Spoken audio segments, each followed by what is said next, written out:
আসসালামু আলাইকুম রহমতুল্লাহ। ঈদ মুবারক প্রিয় দর্শক, আশা করি সবাই ভালো আছেন। তো আজকে 23শে মার্চ 2026 রোজ সোমবার। আমরা নাজিপুর বাজারে ঈদের পরে প্রথম একটা হাট আমরা রসুনের বাজার দেখলাম। তো আমি সকালে আসছিলাম, তখন কিছু রসুন দেখেছিলাম।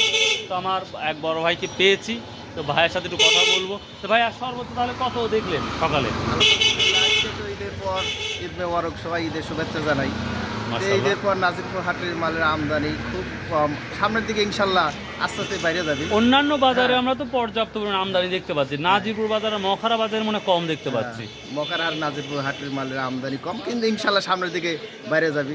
মানে এক সপ্তাহের মধ্যে আশা করা যাচ্ছে ইনশাল্লাহ। ইনশাল্লাহ ইনশাল্লাহ ঈদের সবাই ছুটি কাটাচ্ছে। তার- কিছু রসুন আমদানি হয়েছিল 1700-1800 টাকা কাঁচা মাল বেচাকেনা হয়েছে। কুচি মাল 1400-1500 টাকা বেচাকেনা হয়েছে। মানে আর মাল আসেনি বললেই হ্যাঁ, চলে একেবারে, সবাই তো বুঝতে ঈদের পারছি। ছুটি কাটাচ্ছে ইনশাল্লাহ। তো প্রিয় দর্শক, আগামীকাল আমরা মঙ্গলবারে তথ্য দেবো ইনশাল্লাহ। তো আশা করা যাচ্ছে ভালো একটা ইনফরমেশন পাবেন ইনশাল্লাহ। আর আমি অনেক জায়গা থেকে শুনেছি কোরবানির আগে একটা ভালো একটা পজিটিভ আমরা পেতে পারি রসুনের, হয়তোবা এখন বাকিটা উপরওয়ালা জানে।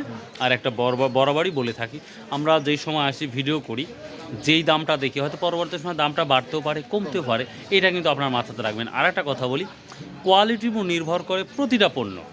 একই মাল যদি পরিষ্কার পরিচ্ছন্ন হয় সেটার দাম 200-300 টাকা বাড়ে, আবার একই মাল যদি কোয়ালিটি খারাপ হয় তার দামটা অনেকটাই কমে। এদিকে আপনারা লক্ষ্য করবেন, যে সকল ব্যাপারী বা কৃষক ভাইয়ের আমার ভিডিওগুলো দেখেন তাদের জন্য এই কথাগুলো বললাম। সো ভালো থাকবেন, সুস্থ থাকবেন। যদি সম্ভব হয় আসুন 5 ওয়াক্ত নামাজ পড়ি, সতভাবে ব্যবসা করি, হালাল উপার্জন করি। বাই, আল্লাহ হাফেজ। দিন শেষে কিন্তু একা আসছেন, একাই যেতে হবে।